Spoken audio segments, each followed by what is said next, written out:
நாடாளுமன்ற தொகுதி மறுசீரமைப்பை கண்டித்து தமிழக வெற்றிக் கழக தலைவர் விஜய் அறிக்கை.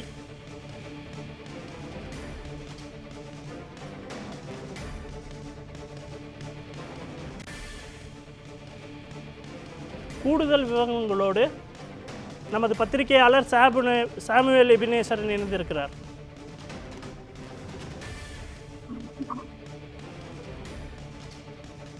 இன்று அறிக்கையானது வெளியிடப்பட்டிருக்கிறது. குறிப்பாக நாடாளுமன்ற பகுதி மறுசீரமைப்பு தொடர்பாக தமிழக வெற்றி கழக தலைவர் விஜய் தனது அறிக்கை ஒன்று வெளியிட்டிருக்கிறார். குறிப்பாக நம் அரசியல் சாசனத்தின் 84வது சட்ட திருத்தத்தின்படி நாடாளுமன்ற தொகுதிகளில் மறுசீரமைப்பு 2026ஆம் ஆண்டு வரை அதாவது நிறுத்தி வைக்கப்பட்டுள்ளது. எனவே வரும் ஆண்டின் பிறகு இந்த மறுசீரமைப்பு பணி ஒன்றிய அரசால் அதாவது தொடங்கப்பட வாய்ப்புள்ளதாகவும் அவர் தெரிவித்திருக்கிறார்.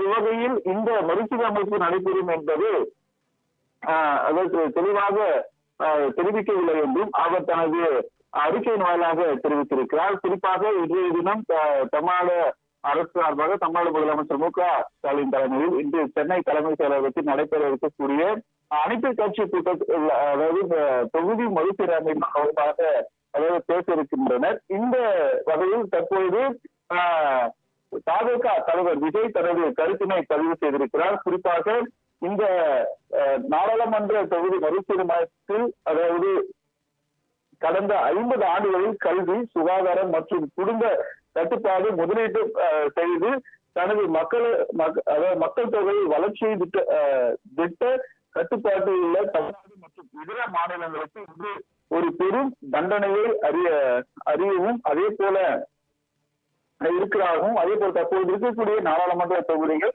அதாவது குறைய வாய்ப்புள்ளதாகவும் அவர் தெரிவித்திருக்கிறார். குறிப்பாக இந்த அறிக்கையின் மூலமாக அவர் தெரிவித்திருக்கக்கூடிய கருத்து என்னவென்று பார்ப்போமானால் தென் மாநிலங்களில் இது ஒரு தண்டனையே அறிய வேறு இல்லை என்று அவர் தெரிவித்திருக்கிறார். ஏற்கனவே ஒரு மாநிலங்களில் இருந்து மட்டும் 80 நாடாளுமன்ற உறுப்பினர்கள் ஒதுக்கப்பட்டுள்ளதால் அது மற்ற மாநிலங்களை விட கூடுதல் அரசியல் முக்கியத்துவம் வாய்ந்ததாக விளங்குகிறது. இந்த வேறுபாடு மேலும் அதிகரிக்க கூடும் என்றும் தென் மாநிலங்களுக்கு ஒப்பிட்டால் தொகுதிகளில் மேலும் குறைக்கப்படலாம் அல்லது உயர்த்த உத்தரப்பிரதேசம், பீகார் போன்ற வட மாநிலத்திற்கு ஒப்பிடவில்லை என்ற அதாவது கூடுதல் தொகுதிகள் ஒதுக்கப்படலாம் எனவே ஒதுக்கப்படலாம் எனவும் அவர் தனது அறிக்கையின் வாயிலாக தெரிவித்திருக்கிறார். ஆகவே எல்லா சம எண்ணிக்கையுடன் நாடாளுமன்ற உறுப்பினர்கள் இருக்க வேண்டும் என்றும் தமிழக வெற்றி கழக தலைவர் விஜய் தனது அறிக்கையின் வாயிலாக தெரிவித்திருப்பது குறிப்பிடத்தக்கது.